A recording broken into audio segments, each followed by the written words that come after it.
Can you see me, bro? I don't think I can see you. Yeah, for those who are listening, I am in full camouflage today. I don't know if you guys can see her, but yeah, she's kind of hidden. I'm hidden. Yeah. You know? I know it's hard to see her. Here we She's are. in full redneck mode. Here we are. That's like full redneck. I'm trying to get me a cowboy. What kind of hunting outfit is that? Is that like to go for ducks? Is it to? It's like to catch cute boys. Oh wow! And you wear that outfit so they can't see your camouflage, so that when it's ready to pop out, they can't see all my red flags. You know? Oh, that's what it is. Yeah. See, there's a a way. method. Yeah, there's a method. All right, guys, welcome back to another episode of the Tell No Lies podcast. I am your host, Devin Physique, and as always, here with the lovely camouflaged co-host, Dr. Ashley Contorno. Hello. We are here. We are here. And today, I walked in and I was like, you should wear those pants today. You know why? We talking about drugs, baby. It's a good topic. We talking about drugs. I'm actually excited about this one. Me too. I almost thought about doing drugs before the podcast. I did a lot before I came. In spirit. So I thought we should start. We're talking about recreational drugs, hard drugs, cold drugs, soft drugs, all the drugs. We're going to leave out steroids because we already did a whole, episode on that. But I thought we should start by talking about funny drug stories. I have two that I'm ready to share. And I think you should just fucking unleash them. Roll with it. Just tell me the stories. They're both weed stories from when I was younger, and they're both highly embarrassing, but good. Let's hear it. So snap in, buccos. Roll yourself a joint. Hit your pen. Do whatever. Lock it in. Hopefully they're funny. Let's go. First one. I was very young, like 7th grade. And I lived in Willoughby, Ohio, and I hung out with these girls that were way bad for me, like way bad for me. And I was like the one who never did drugs. Like I was always afraid, like they're fucking like all their moms were drunks and like let them do drugs in the house and just like lived in crazy environments. And it was like a form of escapism for me just to be around that. And let alone partake, right? So one of the rare times I did get high, it was the summer, and there was a little convenience store at the top of this girl Jessica's street that she lived on called Bondi's. It was like the local place, right? Just a little snack shack. And we gathered all the change that we had collectively, like a lot, to where I like had it in my shirt, and I was like carrying it like a kangaroo pouch up the street, probably a good quarter of a mile, to go to Bondi's to get. Someone came with me and we got like snacks and treats, whatever. So we get to the store and my friend Jessica that was with me wouldn't go in. She's like, you do it. And I was like, fuck you. And fine, I'll do it. So I go in and I have my pouch full of change and I get whatever. I forget what the task was that we were getting. I get it. I dump my kangaroo pouch of change on the glass counter when she tells me the total and I start counting. And she's like, oh, honey, the change needs to be old. And I was like, okay. What do you mean the change needs to be old? So I'm looking for old change. And I'm like, is 1967 old? And she's like, sweetheart, it has to be rolled. Oh, rolled. But I didn't hear her right. And I thought she said old and she said rolled. And I was just like, okay, I'm going to go now. And I just kangaroo pouched all my change back up. But is that a thing, and I left. I don't know. It was a lot of change. Like it was over $5 in quarters. But I was so high and just so confused that I did not understand what this lady said, and I thought she wanted old change. And what's funny about that too is when you're telling the story, I'm thinking to myself, okay, why are you even at the store? Are you buying? I thought you were going to be buying drugs there first, but then I'm thinking to myself, what place is this, and what are they doing in Cleveland?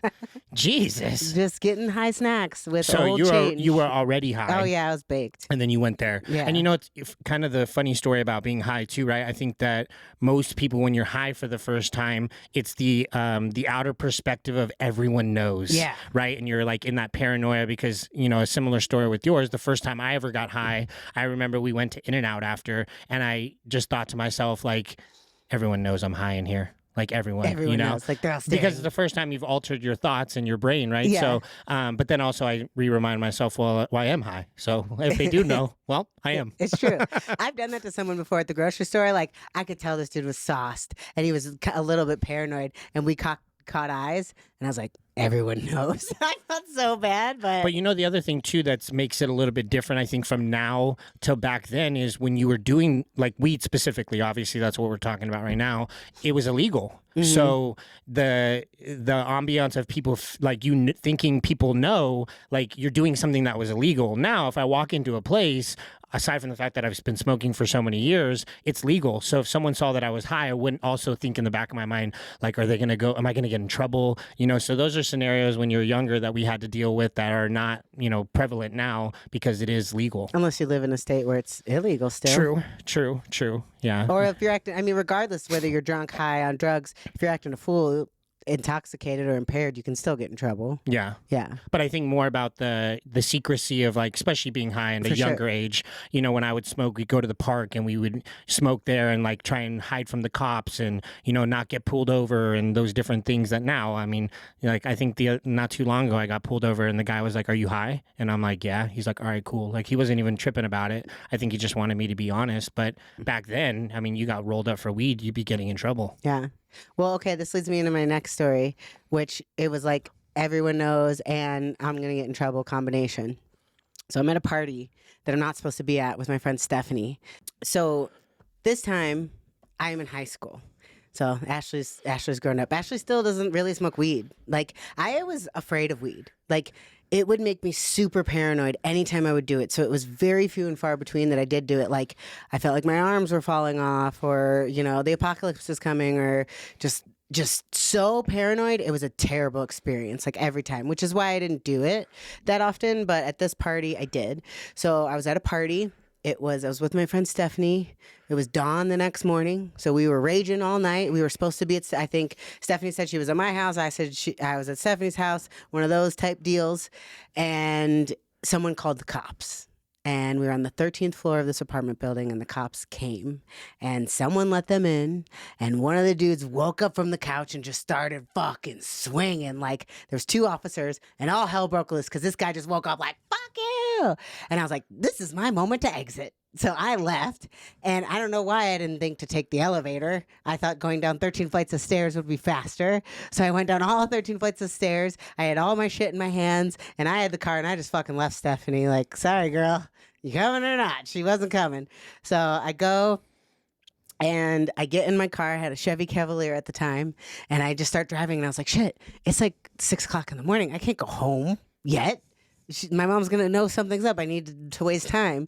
And practical Ashley was like, "Oh, well, I need an oil change, so I might as well go to Walmart down the street from my house and get an oil change while I'm waiting, you know, for this high to wear off and to be able to go home and act like nothing happened." So I go in the parking lot of Walmart, and they didn't open for another 30 minutes. So I'm sitting in my car, and this is where the paranoia sets in. I'm like, oh my God, there's cameras. They're going to know it's me. They're going to know that I'm fucking baked and I'm just sitting in my car in the Walmart parking lot. So I'm like, I got to hide. And so I go in the back seat, and I'm laying down in the back seat. I'm like, this isn't good enough. They're going to know. What happened to just sitting there? It just didn't happen. It didn't happen. So the Chevy Cavalier, you could pull down the back seat and access the trunk. Like, it like folded down. So I was like, I'm going to go in the trunk. In the trunk of the car? In the trunk of my own car. So I did. I went in the trunk of my own car. And then there was a moment where I was like, fuck, how am I going to get out? What am I going to do? I'm in the trunk of my own car in a Walmart parking lot. Am I going to call police? Am I going to call my mom? Shit. Were you locked in? I was in there. And then I started panicking a little bit. And I was like, it's okay. Like, you'll figure it out. And then all of a sudden, out of the corner of my eye, I see this thing glowing, and it's a trunk release. I was like, thank God. So I pull it, and then I fucking climb out of my trunk. Like, if I'm not suspicious already, now I'm climbing out of the trunk of my car.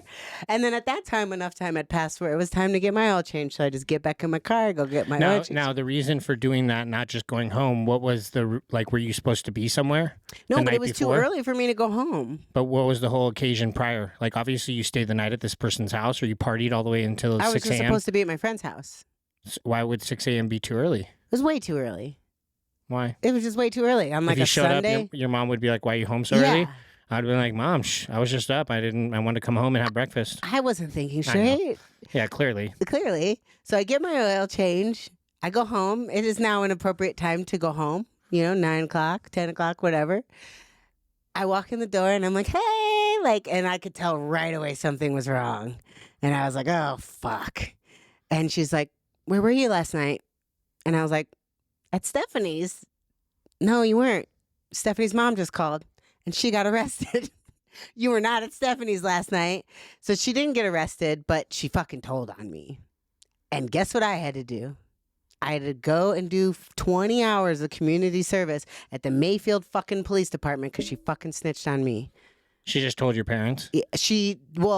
The police were there and they interrogated everyone that was there and they were like, who was the chick that ran? And she fucking ratted on me. Oh, because they saw you run? Yeah.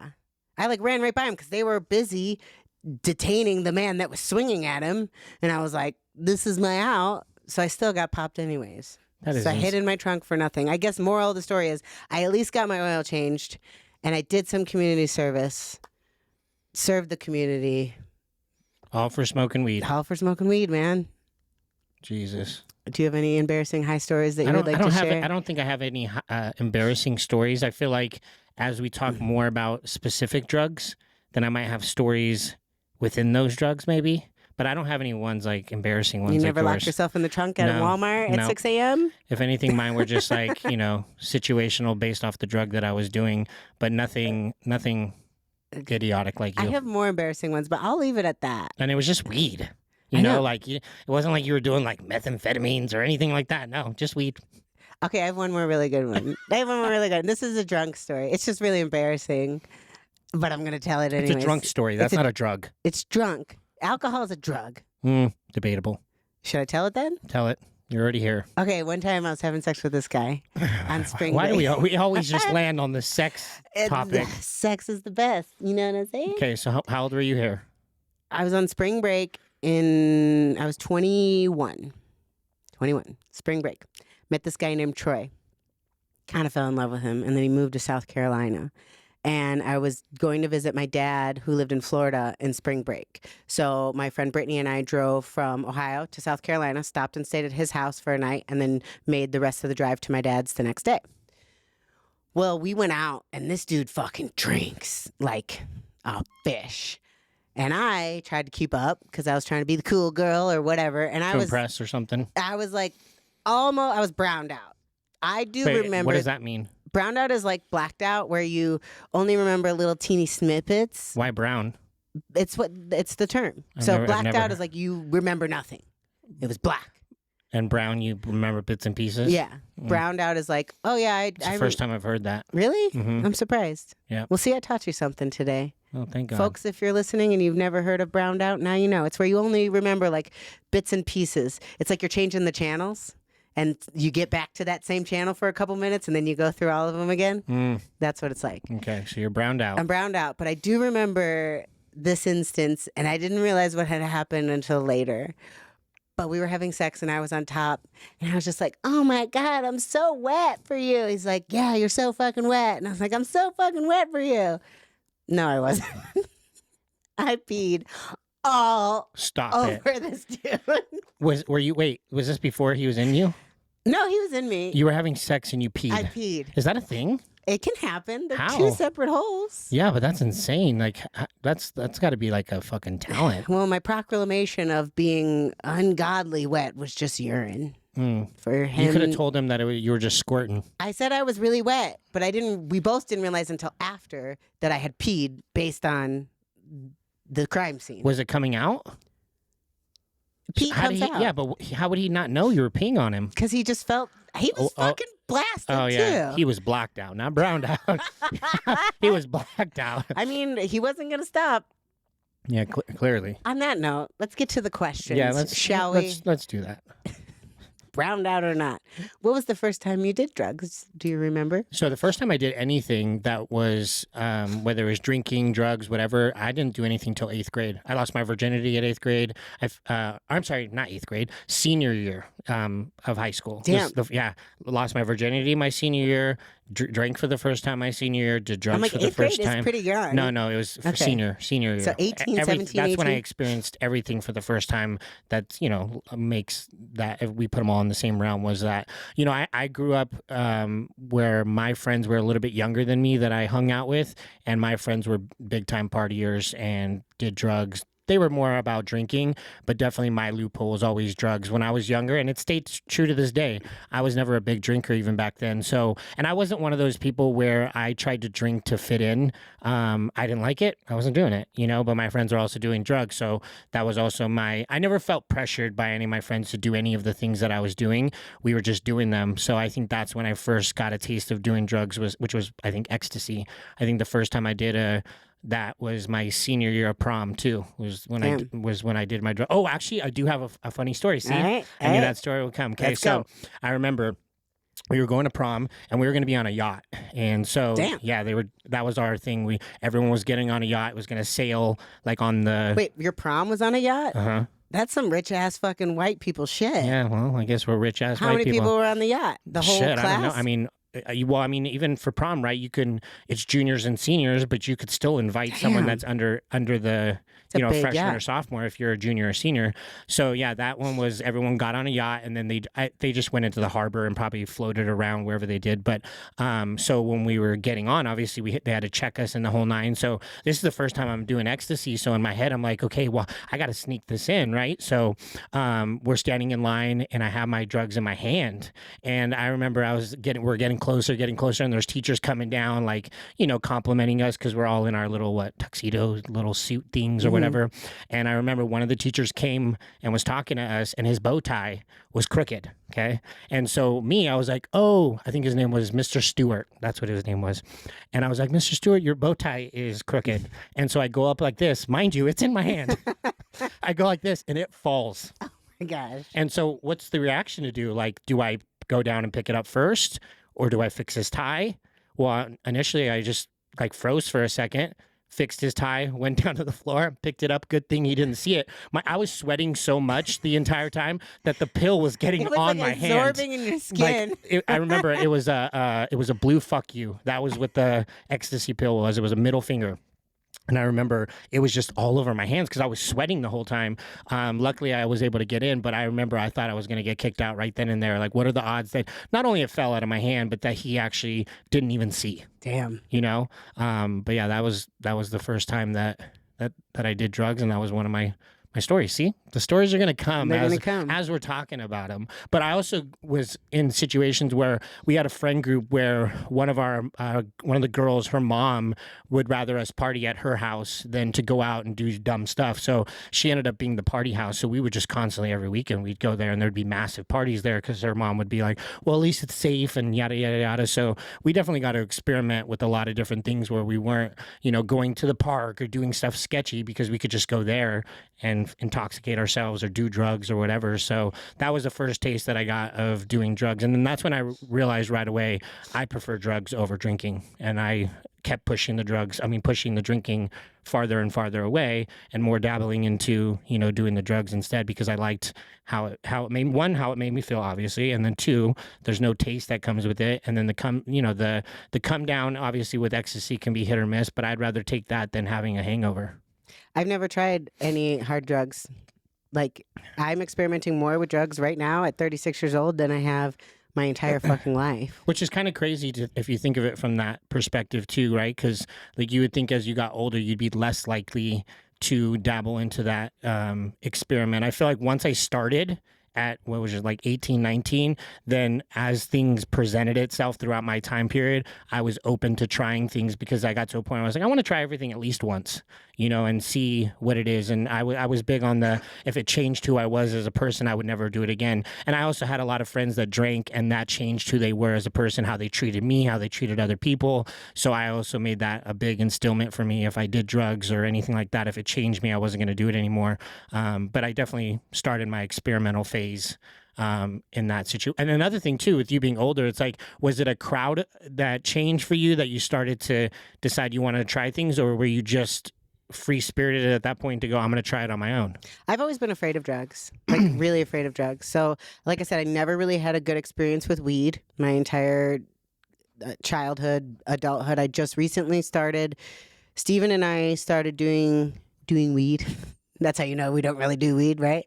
Like taking edibles to sleep around 2021. And then it's progressed now where I'll recreationally do weed take edibles or hit a vape pen or smoke a joint or something. Alcohol, I've always dabbled in, sometimes more than others. I actually got my stomach pumped on 9th grade homecoming, and I wasn't allowed to go to homecoming because I got my stomach pumped at the fucking football game. I drank a fifth of vodka because I had no idea what I was doing. But just like any other drugs, I don't know, I've always been afraid of it. I did cocaine one time at a wedding with Steven. He like gave me a bump, and that was the only time I've ever done any other drug.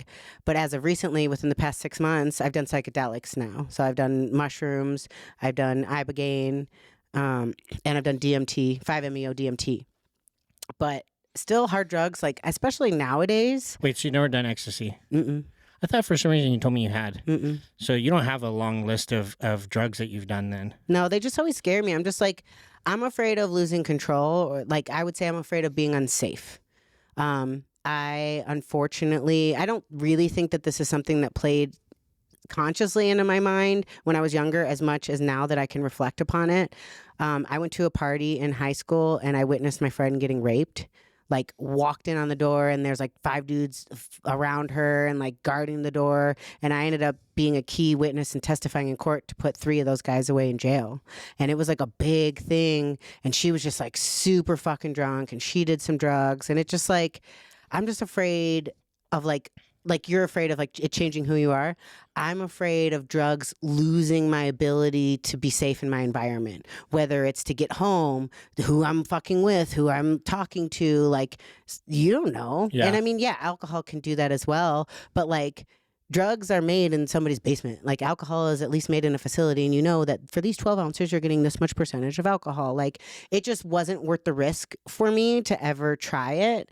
And honestly, in college, like I commuted. So I wasn't in those scenarios with frat parties and like house parties where there was a lot of drugs available. I was working. From the moment I started working when I was 16 years old. Yeah, and I think a lot of that too, which you said too, as well as the environment, that's a big thing too when it comes to, you know, drinking or doing drugs is like, what's your environment? Because obviously as a woman too, you know, you could be a lot more defenseless in situations like that. So that plays a big factor. I also grew up in a city, Chino Hills, where I feel like a lot of the kids were well off and there wasn't a lot of things to do in our town. So obviously you went to prom on a yacht, Devin. So I think that also plays factors too, right? Like where you grew up and what did the, you know, the area and you grew up. Like I said, I would say all my friends were well off or not in a financial bind whatsoever. And you know, in Chino Hills, there wasn't a lot of things to do on the weekends in our town. So I think that having money or families that came from money, it was easy, accessible to go and get those things. So I think that was always at the front runner was because we had money, you know, to be able to do those things too. So versus, you know, maybe in different areas of like Cleveland or stuff like that, it could even be more sketch, right? Because you could be in the slums or be in places where, you know, you don't even know what type of drug you're taking or who you're around. So I do always prioritize like the environments in which I'm in when it comes to that kind of stuff, because I think that also determines how your trip is. Yeah. You know, like what environments you're in. I mean, obviously through your own personal experiences of recent, you know, when you have dabbled in it, you either did it alone or you did it with people that you trusted. It's never been around, you know, other scenarios where, you know, you're at a party and everyone's doing it and then you're having to deal with those types of personalities of people you don't know. And that could be a scary situation as well. As a female, you know, it's been such a long time that I've done drugs in those type of environments. The younger years, you know, as a kid or as a dude, you're not thinking about, oh, someone's going to take advantage of me. You know, it's definitely more heightened as a female than it is for a male. For sure. I was always afraid of like anything outside of weed or alcohol, not doing the drugs, because I was afraid of having a bad experience, to be honest. Like, yes, the safety was one thing, but like the trip, you know, the journey, the experience, whatever you want to call it, of just having, you know, demons come at you and fucking be screaming and crying. And I was always so afraid of it. And I'm glad I waited until now, till I'm 36, because when I've done psychedelics, like I did the most gnarly psychedelic there is. Ibogaine, several people tried to talk me out of it because it's so disgustingly insane. And people usually have a very negative experience, a very terrifying experience. Like someone described it to me who did it, was the person who told me I should do it, said it was the most terrifying experience of his entire fucking life. And he's like, you should do it. And I was like, okay. Now what was his prior experience to drugs before doing There's that? not. Ibogaine is very different. But I'm saying like... Oh, he's done like everything. Gotcha. Yeah. Okay. But, so yeah, he has a lot of drug comparative experience, but I had a sunshine and rainbows experience. Like, I just think mentally I'm in a place where I could handle doing those kind of drugs. But to be honest, like doing ecstasy or whatever, like, unless someone has a batch that they've sent to a lab and got it laboratory tested, I probably wouldn't do it. I'm just too afraid of fentanyl. And like, it is having that experience for a night of partying, doing Molly or ecstasy, I don't even know what they are, worth your life. Yeah. And with drugs or even steroids too, I think it's important who you get it from, right? And is it a source that you trust? And even if you trust them, there still could be complications within that. But I feel like every time I've always dabbled, I've always got it from someone that I've had gotten it for years, or I've trusted and never had a bad experience with. And sometimes when you get put in those situations, you're just taking it from someone that you don't even know who they are. Right. But and a also, lot of people are do that. Like, you could trust somebody, but you don't really know who they're getting it to. What if they change their supplier? Yeah. It's like, but that's what I'm saying. That's like the best case scenario is to get it from someone that, I mean, even with steroids, same thing. Like, I only get it from people that I 100% trust, because then it does fall back on them. A lot of the times when there's this fentanyl and all this other things that are now, prevalent in our situation, or in this current time now, a lot of people are getting it from randoms that they don't even know, So I feel like if I trust that person deeply, I know that they're not going to want to put themselves in a scenario to also be in a situation where they get in trouble for it too. But yeah, at the end of the day, you never know. Yeah. You could get something from someone you trusted and still have a scenario happen where, you die. You die. Yeah. Yeah. But it's part of the risk with any of those things. But when I took drugs younger versus now, everything was not controlled back then versus how things are now for me. If I was to dabble in something, if I was doing shrooms back then, I was doing shrooms to see things. I wasn't doing shrooms to, microdosing wasn't even a term. There was no chocolates and all these other things, these different strains. That we were getting the raw mushroom and eating that motherfucker. And the point was to see stuff. Like, I've seen the devil. I've seen some fucking crazy shit. I remember the most you've deepest ever done? The deepest I was in, we saw the devil for sure. How many grams? An eighth. Which is how many grams? I don't fucking know. An eighth is a lot. Let me. But like, I remember one time I took an eighth, and then like I could close my eyes and I could still see you, like in detail. I could look in the distance and I could see heat rising off clothes, like just asinine shit, But are you looking to see how much an eighth is? Yeah. An eighth of an ounce is 3.5 grams. Wait, that's marijuana. Well, I mean, I don't even know the dosage now, because if I was going to do shrooms or something like that, I would do a microdose. What's a microdose? Anywhere from 1.125 to 1 grams, people say is a microdose. 3.5 grams. That's what I've been taking. Of shrooms. Oh, okay. Yeah. See, but I wonder how much of a difference it is if you actually eat it versus probably different versus like chocolate and all those different things. And then what was it like back then? Like, I remember it was a big baggie, and see, the other thing with those is, like, if you eat the stem, that was for a body high, and then if you eat the actual mushroom, that's where you're getting the visual. So you would prioritize different things. Like, we would like space them out, and all right, here's some stems for you, here's some stems for you, and then here's some of the mushroom tops so you can trip, whatever. But I didn't do it that much. I think throughout my years, whether it was friend groups or all that kind of stuff, it was just situational based off that. But I pretty much have done every drug. I think I've done every single drug. You've done heroin? You've done H? Well, I mean, heroin that could be in ecstasy. Really? Yeah, I mean, because when they formulated, there could be all speed in it. There could be all sorts of stuff. There was back then a website where you could put in the pill and it would tell you exactly what was in it.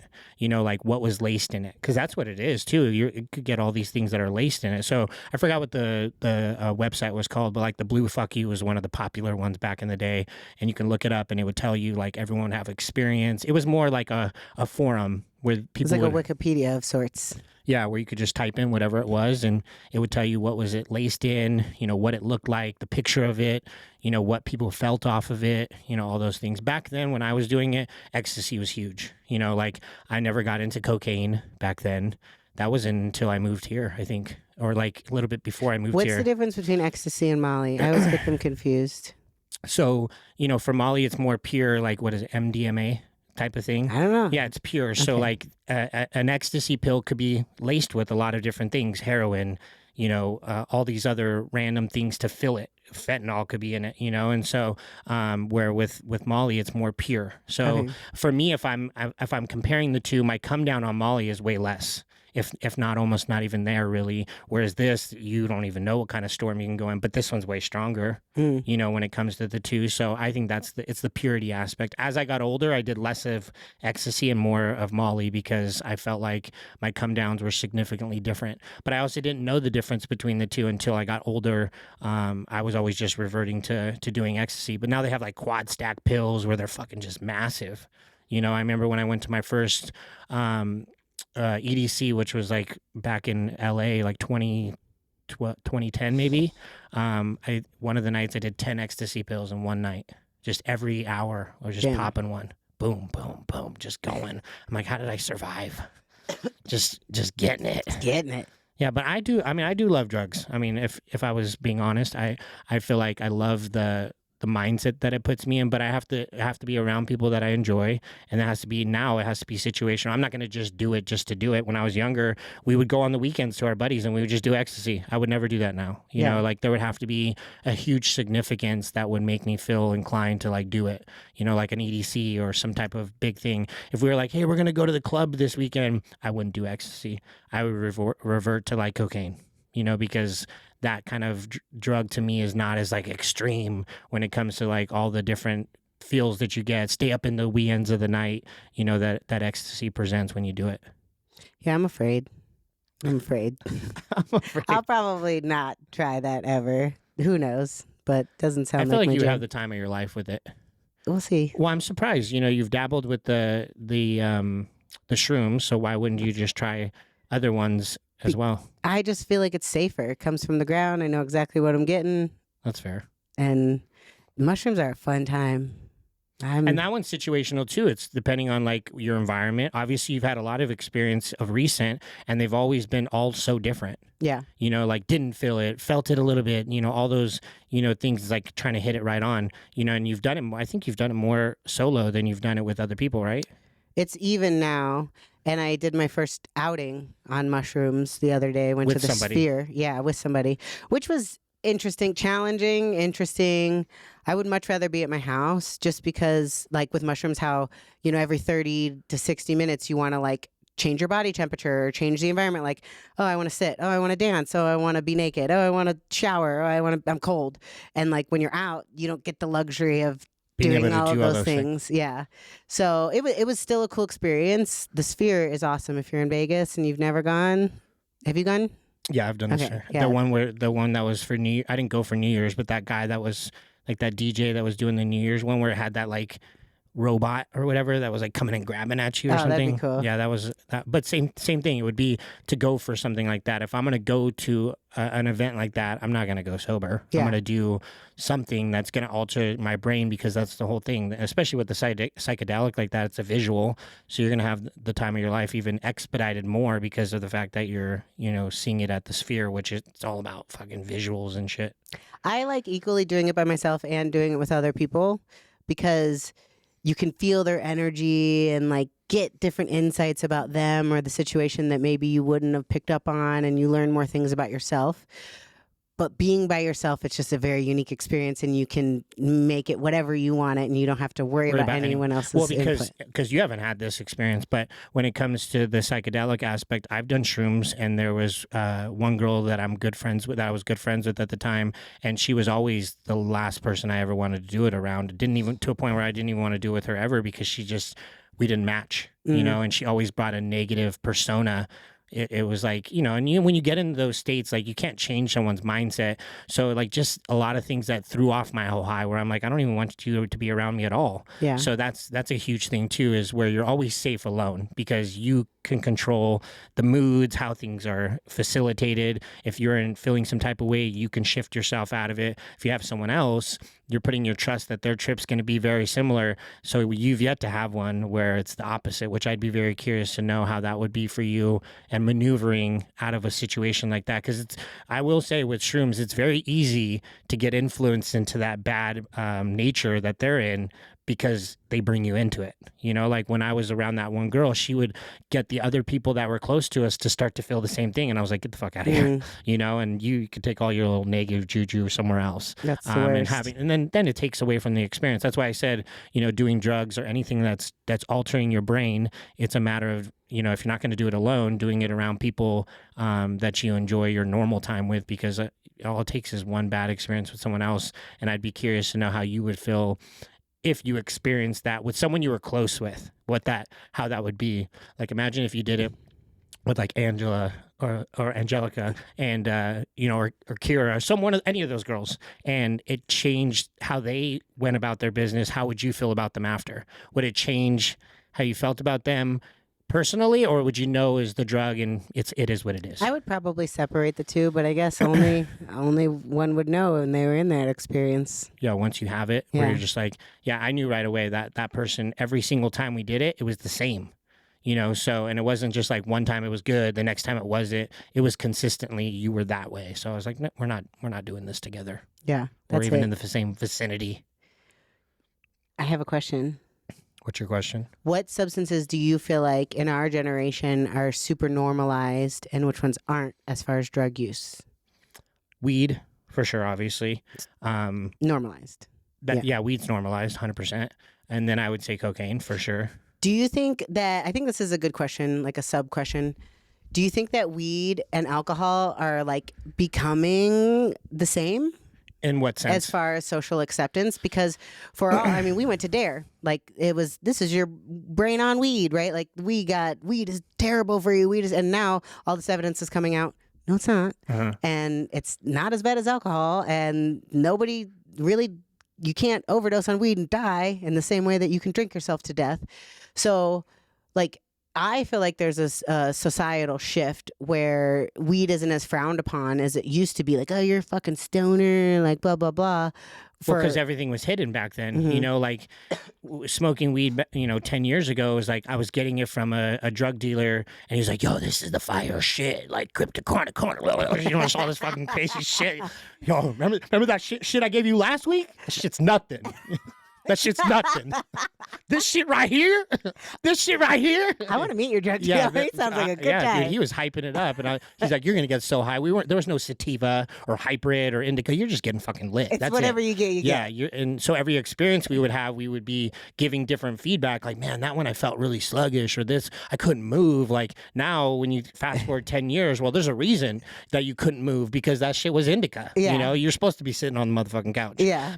So I feel like drugs has also expedited and changed so much on like what information we know about it. I would think that weed was less frowned upon than drinking almost in a lot of situations. I feel like more people would be more accepting of someone that smokes weed than someone that drinks. I think depending on the state you live in. Yeah, and if it's legal, but I think as a whole, I don't think I don't know. I still feel saying like as a whole, I don't think people look at weed the way that they used to.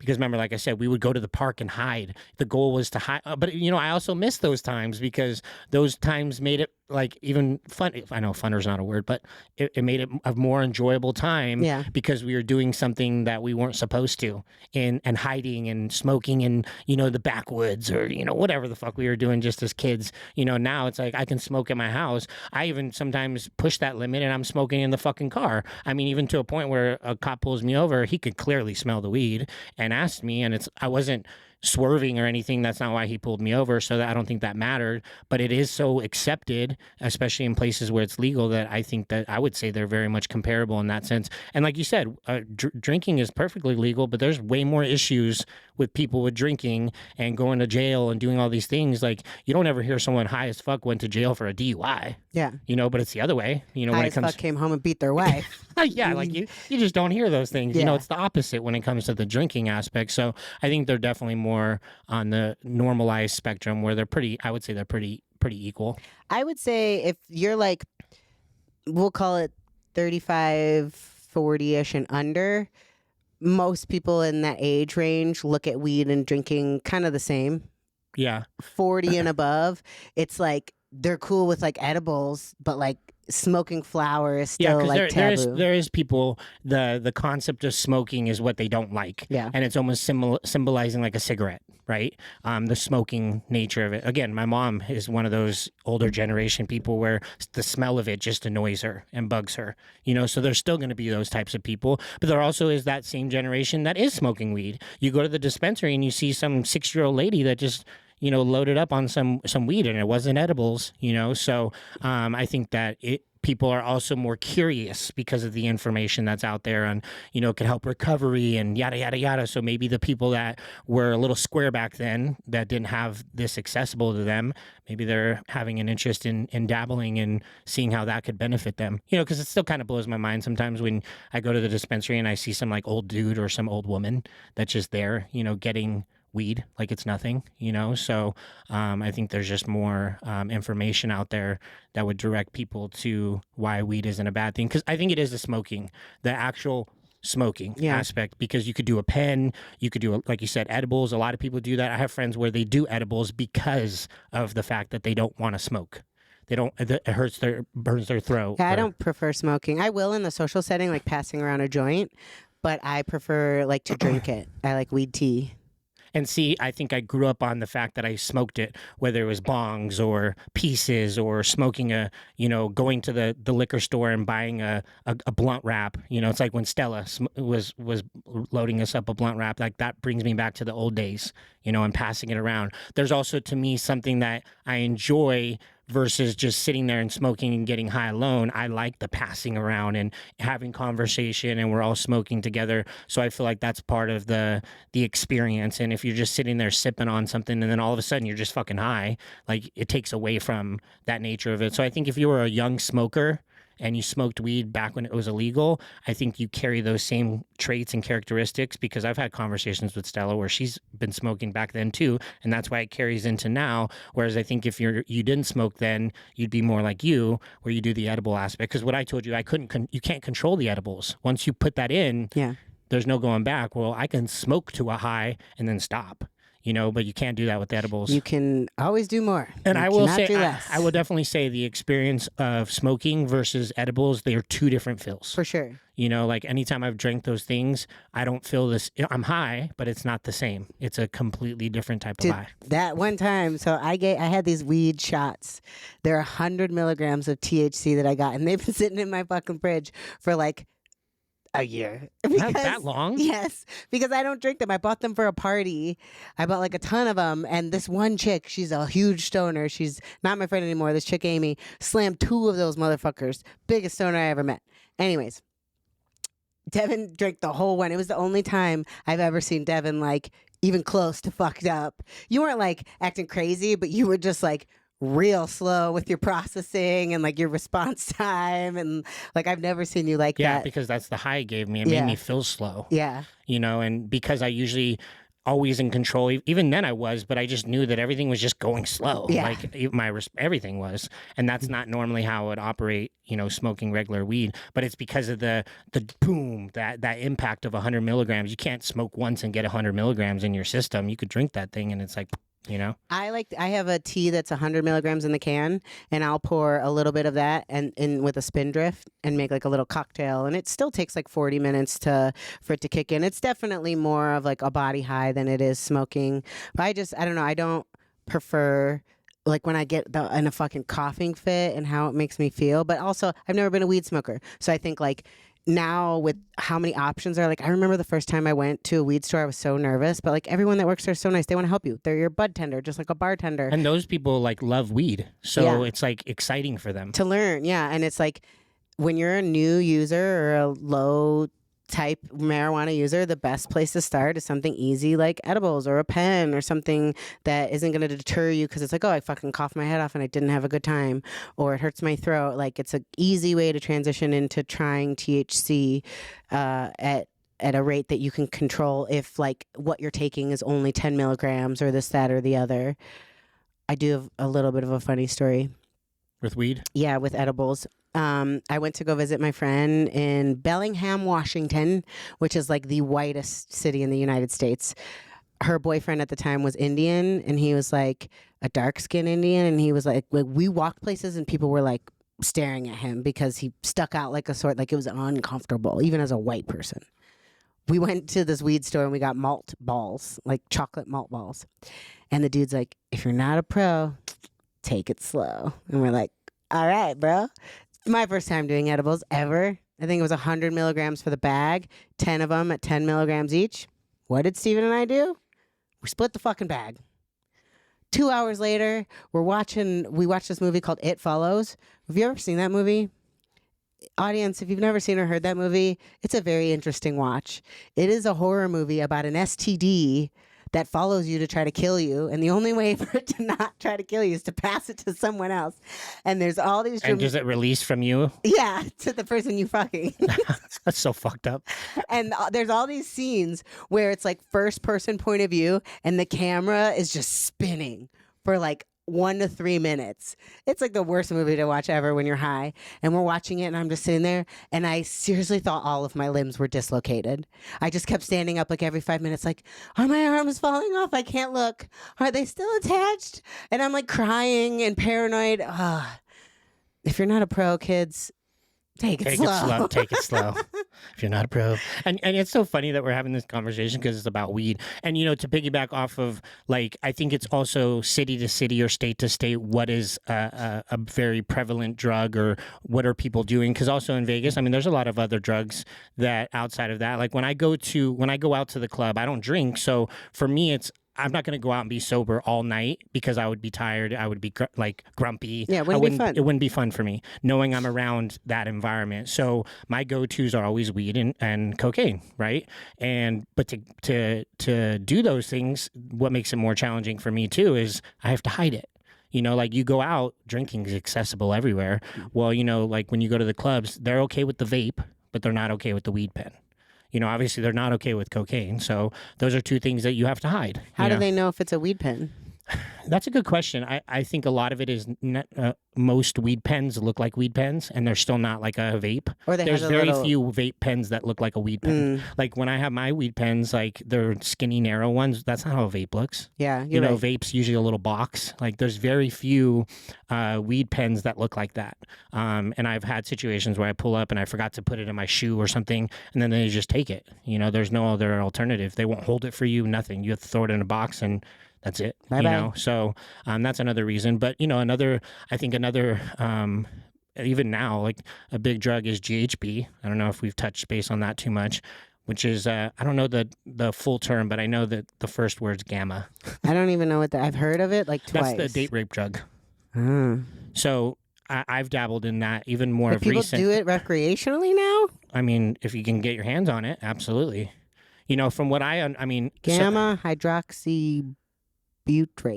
I'm probably messing this up. Central nervous system depressant that occurs in small amounts in the human body, but it is known for being a recreational drug and elicits thanks as the date rape drug. Yeah. So the best way to explain that drug is it very much feels like you're drinking, as far as that you get that like warm feeling. It gives you the same type of feeling if you were drunk minus the hangover. And it's not traceable. So like and I've had a crazy story with this. I mean, I've had a lot of crazy stories with this. There was a period, I think when I do stuff, there's periods where I do it in excess and then I just stop doing it. And then it always is, now I've done it, so I know what it is. So when I want to do it, I can do it. But when I first get on something, I might do it excessively. So I was on that kick for a while. I would buy like a water bottle, which is like a normal, just one, $500 for a full water bottle. Okay. It's thick, you know? So like you can tell it's not water. And I don't know this, but it tastes like sweaty ballsack. If I had to put a term, it tastes like sweaty ballsack. You wouldn't suspect. Like, I mean, maybe, you know, like if you were sweaty and you put your hand down there and you took a smell, like kind of similar, you know, sweaty ballsack. That's the best way to explain it. And a little bit goes a long ways. I can't wait to try it. I feel like you would enjoy it. It's a good time. You just have to be careful with it. I mean, that the gamma is what puts you in a deep REM sleep, which is why it's considered the date rape drug. Because if you were to G out, which it's called G out, you're like unconscious. I mean, and you could be I've done it many of times where I've G'd out, probably at least 6 times. And I remember one of the times when we used to have parties from the gym. I remember I was living close. I was like here, like where was I at? No, my other place. And I took 4 caps. So I would put it in an 8-hour or 5-hour energy, because that's all you need. And I would pour just the top cap. So imagine how small that is. Not a lot. So I would do a cap of it. And I was like, you know what? I'm going to try how many caps can I do until it's too much. So I was going to a house party. So I did 4 caps in a row. And then I drove to the house. Smart. Because it wasn't far. So by the time I got there, I was sober. I mean, it's not like I was intoxicated at that point. And I remember when I was there, just, hanging out, whatever, sitting on a chair. And then all of a sudden, I just remember waking up. And I was just like, how long have I been sleeping? 15 minutes? Like 2 hours, Devin. 2 hours. I remember when I was and I was sitting in a those chairs like by the bar, those bar chairs, and they just said I just felt like collapsed. Nodded out. Yeah, and so they put me on the couch, and I do remember there were spurts in time when I was doing it, like that I would wake up, and I remember they were doing something to me, but I don't remember what it was. And then when I obviously was coherent and we were having the conversation, they were giving me orange juice, which was the sugars to like help get me up. And then they were also, every time I was breathing, they were putting cocaine up my nose. to wake me up. So who knows how long you would have been out? Yeah. So I mean, 2 hours. I was just out cold, So, and it's the best sleep you get. Like when I woke up, I felt so refreshed. There was one time I might have some on my nightstand. There was one time I had a girl over and I took some. I'm not kidding. We were fucking. I fell asleep. I woke mid fuck. Mid fuck. And I woke up and she's gone. And I'm just like, what the fuck? Like, I remember beforehand, I was like kind of losing it a bit. And I text her, I'm like, where'd you go? She's like, we were fucking and you just midway just like fell asleep on me. She's like, you started snoring. I was like, wow, if there was more of a humiliating, like, you're not attractive moment, that was it. The most boring sex ever. Little did she know. That you were. Because she didn't know I was taking it. Okay. Yeah, she had no idea. But I was like, fuck, dude. Like, Damn, her ego. I just missed out on a full-blown opportunity because I was G'd out on accident. Took too much. So I think you do have to be careful because on the contrary to that, I've also been around girls where, they're like, oh, I've done it before. Like, I'm cool. And I'm like, all right, to each their own, do your thing. And they do it, did too much too soon because it's a matter of doing it too soon. Too much too soon. And passed out. And I saw firsthand, like, when you're out, you're out. Like, I mean, I had to carry this girl into the house. Like, luckily she's a good friend of ours and everything. We put her on the couch, tucked her in, let her sleep. And then when she woke up, she woke up. But I mean, yeah, the day rape job, that's the whole significance of it. You pour it into someone's drink and they're out. By the time you put enough in there, I mean, it doesn't take much, then they're out. Yeah. And I was just thinking to myself, I could totally see this girl just getting raped. You said 4 caps? I did 4 in a row. That's still. Yeah. But if someone could just. Oh, and for one girl, just one. Yeah. I mean, the girl that I witnessed G'd out, she did one and then like an hour later did the other, and that was enough. So you're not convincing me that these are going to be great drugs. Well, you got to experience. You've also done the psychedelics where it wasn't necessary that nothing happened or it wasn't the greatest experience. It's finding the dosage. You can also drink too much and get a hangover and be fucked up, right? Sure. But you learn your lesson, Would I do 4 caps ever again? Absolutely. So, I mean, that's another one that's big out here. I think we talked about this other one, which is the pink one, 2C. Yeah, 2CB. And I think that's considered a designer drug. I've heard of that one too. When you say designer, I don't know what that signifies, but I know it's a designer drug. Now, the way that, because I've also done that too, that one's like probably my favorite drug to have sex on is the 2C. And from what I interpreted with it, you get all the different highs of cocaine, ecstasy, and ketamine. It is 4-bromo-2,5-dithoxyphenyllanamine. Synthetic psychedelic drugs, belongs to the 2C family, known for hallucinogenic and empathy-inducing effects. It's described as a blend between MDMA and LSD. See, so, and you do definitely get, it's almost like you get all of those spurts of it throughout its time period. But there is no come down from it. I felt like I'm big on drugs where once it's done, I don't want to feel the the repercussions after. Yeah. And then the negatives from that. That's why, like, if you do too much cocaine too long, you're going to get that come down, you know? Like, I mean, I've also done cocaine for 2 days straight with somebody, and it was like, I was with them when the sun went down, I was with them when it rised up again, and then when it went down again, and then when it went up again, and we still hadn't slept. Yeah. You know, and it's just line after line after line. But then once that wears off and you don't do it anymore, then you have that repercussion of it. So it's like, I like to do the ones where, that's why I like GHB so much, because the worst thing that happened to me was I got a great sleep. You know, I was so well rested. But you got to be careful, because there was another time that I had a story off of that one too, where I was going to meet this girl, and I did two little caps of it, and I pulled up to this bar that she was at, like, right, and I pull into the parking spot, and next thing I know, I'm waking up and I have drool on me. And I'm just like, wait, did I never go into the bar? Like, and I'm looking at my phone. I have all these missed calls from her. Like, where are you? Like, are you here? And I text her. I'm like, are you still here? She's like, yeah, I'm inside. 2 hours. I was out. And the crazy part was my car was on. I still had my foot on the brake somehow. And I was just thinking to myself, I was sitting here for 2 hours with my foot on the brake, the car is on, and not a cop didn't come by or anything like that. So if I was to get pulled over and I was intoxicated with that, they can't trace it. So like, if they were to drug test me, they'd have no idea what it was. You could just say I could say I was tired, fell asleep at the wheel. I don't think it's a good idea to drive on that, though. No, it's definitely not. Yeah. You know, you learn. Yeah. You know, but that's another thing too, is it wasn't traceable. And every time I did it afterwards, I never felt anything other than, oh man, I feel so replenished and great sleep. But I think that I don't know if I read this somewhere or not, but if I was to do just a cap of it before bed, I would get a deep REM sleep. So there is benefits. I feel like a lot of drugs have benefits if you do them in moderation, right? Like we talk about the shrooms. Well, you can either do shrooms in a microdose and feel euphoric and, you know, all the different things and be able to operate consistently, no problem. Or you could do an eighth and you could see the devil. Yeah. You know, so, and same thing with the GHB. I could do 1 cap of it and go to sleep and be in a deep REM sleep, wake up, feel replenished, or I could do 4 caps and I can G out at a party. You know, so I think it's the extremes, right? I mean, I think they all have their benefits. I haven't done too much of the 2C.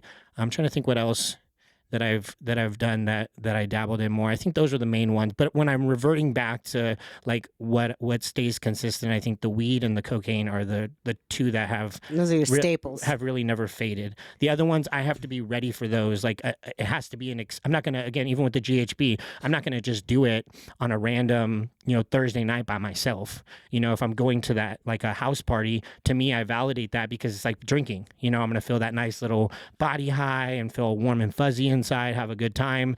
And then I don't have to worry about a come down or have to worry about a hangover the next day. So I think when I've dabbled in things, it's always a matter of doing things that are not going to have crazy repercussions that I have to deal with. Yeah. Little dibble, little dabble. This was fun. Do you have any other drug thoughts you want to share? I'm trying to think what else. We could go down a lot more rabbit holes, but I think this was a nice overview. And you haven't even done a lot of drugs. I feel like we have to revisit this topic again, but get you under a lot of drugs. We'll see. Probably not. You've been doing more drugs than me. Yeah. Like everything. You've been fucking more than me, doing more drugs than me. I'm in my era. But see, I think that's also the positive to the drug aspect of things. Is I did a lot of it in my early stages of life when I was in my 20s. And so when I get to it now, like I also don't have an addictive personality. I think that's a big thing when it comes to drugs is like, or anything that's mind altering, do you have an addictive personality? Like I could do something in excess, but then at any point I can just say, I don't want to do it anymore and I won't do it. So I think that's another big thing. But doing it early made me feel less inclined to try it later. Whereas like you're doing it the opposite now of like, see, I would say, okay, if I started doing it now, like you are, what's the goal in mind trying these things? Like what made you want to try doing the shrooms, or what's made you want to extend to do more smoking of weed? Like, is there a mindset behind it? That psychedelics have clear and evidentiary benefits for your mind, for your livelihood, for, you know, the inner working of what you're seeing in your own brain, what you can work through. Like I microdose almost every other day. And now, when you're doing that, okay, like I said, when I used to do shrooms, it was to get fucked up. It was to see shit. If I wasn't seeing stuff, then what's the point? Yeah, I'm doing it more for therapeutic benefits than to get fucked up. Based off of that, what have you felt doing it has helped you in your day-to-days when you do it, right? Because the goal is not to do shrooms or to smoke weed or to do this, and it ruins your whole day. When I microdose, I definitely feel an elevated sense of mood enhancement, and it's like a little antidepressant pill in a bottle. I think we've talked about this. You've also done just a little bit too much, and it was a completely different experience where you couldn't function the same way. And see, it's finding that middle ground. So I think a lot of the times too, when we talk about drugs, it's experimenting, which is why I experimented with the GHB too, of doing that, because now I know, okay, my threshold of gonna put me out is 4. Excessively, like 1, 2, 3, 4, boom, versus spreading it out. So I think that's also a thing for me too, is like learning my body and how I can do whatever I'm doing to benefit me in the best way. Because it wasn't until maybe within the last couple of years that I changed the psychedelic aspect of trying it from a microdose standpoint. I didn't even know what that was like, because anytime I did those drugs, it was in excess. It wasn't to microdose. Same thing with weed. I used to only do it at night and smoke at night, and then I have crazy munchies. Now I smoke all day throughout the day. It also calms my brain. I feel like it makes me not be in my head racing all the different ideas that I have. It like brings me to a calm. So I think there's incentives for why I smoke versus just saying I want to smoke to be high. Whereas when I was younger, that's what it was. It was smoke to get that escape. high, to have the munchies so I can go eat all these bad foods. Now I think people are redirecting their thoughts and their thought process around drugs. The more information there is, especially, the psychedelic and the weed aspect of how is this going to benefit me, where I could do it every day in small increments versus doing it to an extreme to have this crazy experience. I don't feel like weed benefits me at all as far as any therapeutic. But have you done it enough to be able to? Oh yeah. To like. I've been consistently doing weed for like 5 years now. But doing it only like a specific amount per day? No, I do it to get fucked up. I do it to relax. I use it as alcohol light. I think let me explain. Well, let me explain. I was first. No, I'm first. Go ahead. I think the reason why it doesn't benefit you is because you are high. You have that like high energy, and weed doesn't do that. So I don't think that influences you enough. Like the psychedelics, you can stay at that high and enjoy yourself there. Your personality is very. Like it changes me to a point where I don't like it. I use it as like alcohol light, I would say. Like I have realized after Steven's death that alcohol is really a negative influence on me. It makes me really sad. I usually end up crying. Weed. Alcohol. Oh, alcohol. Yeah. So I pretty early on stopped drinking alcohol completely after Steven died, because I realized what a negative impact it was having on my emotional status. It's a central nervous system depressant, right? It's a depressant to begin with, right? I mean, isn't that why? I feel like that's why it's legal, and it's always been. It's like our world wants us to bring you down. Yeah, they want you to. But weed, I have used to kind of like replace that, because like at night when I'm alone and I'm sad and I'm a fucking widow and I hate my life, I need something to disassociate. So to me, weed was the lesser of two evils. And then I did realize over the course of the past year that I was using weed as a crutch, where I couldn't sleep without being fucked up on weed. Like I would drink my little drink and then I'd fucking hit the weed pen until I was cross-eyed enough to fall asleep. I have some significant PTSD surrounding my sleep since Steven's death happened in the middle of the night. And sleep has been my like Achilles heel of something that I've been working towards just being able to do it successfully on my own. And I'm pretty close to that now. But I think weed lessens my energy, it lessens my intellect, it lessens my ability to have cognitive functioning, my procedural order of doing things. I just want to lay there and do nothing. And do you feel like you maybe get in your thoughts more too? No. With it? No. I mean, there's times where I can, but I would say for the most part it's dissociative for me. But I still like it recreationally. Like if I just want to relax and like I go into it with a different mindset of like, I'm choosing to do this right now to just have a good night. Like last night I smoked a joint in my pool and I had a nice time, but I'm not doing that every night where I was. Definitely not. I was where you want to say like self-medicating. I was abusing it heavily to the point where I felt like I couldn't function as a human without it because I needed it to sleep. So I've really changed my relationship with weed and alcohol as well, so that I'm not relying on them in order to disassociate from my reality. And that's actually perfect. You said that too, because I've never done anything mind altering to get away from something. And I think that's where it becomes a massive addiction for people. And I think why I've never struggled on saying I'm done with this or I'm not going to do this anymore, because I never understood why people drank or did all these other drugs or whatever to numb the pain or to avoid something. I do them for my own personal enjoyment and the mind altering things that it could potentially open my brain to, like with shrooms. I can be more enlightened and have, more ideas that maybe wouldn't have crossed my brain before, but I've never associated drugs or drinking to trying to escape something. And obviously you said some of those instances were for those types of situations. So I've never been able to relate in that sense, but that's where it could become an addiction or where it could be a personal problem too. Do you feel like smoking weed, you enjoy it more solo or with a group? I would say merit to both, but probably solo, because I get a little self-conscious that I'm being an idiot. Yeah, and that goes back to like being around the right people that aren't gonna. I've had a good time when I've smoked with you or like our friend group and stuff. That's the only thing we've done together is smoke. Mm-hmm. Now that I think about it, we haven't done anything else. So we need to do some other things, and then we can have even better stories to come back on this pod. Remember that time we had that episode where we talked about drugs? Well, she didn't have a lot of experience. Out and we woke up and we didn't know how long we were asleep. That would be our next. That would be our next situation. Let's do it on the podcast and see who can stay awake the longest. Imagine. Yeah. On that note, I think we are done for today. Thank you guys for listening.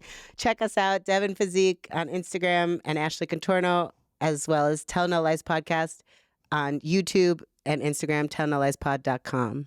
We're going to go do some caps right now. Let's go. And let's see who G's out first. Until next time, guys. Peace. Bye.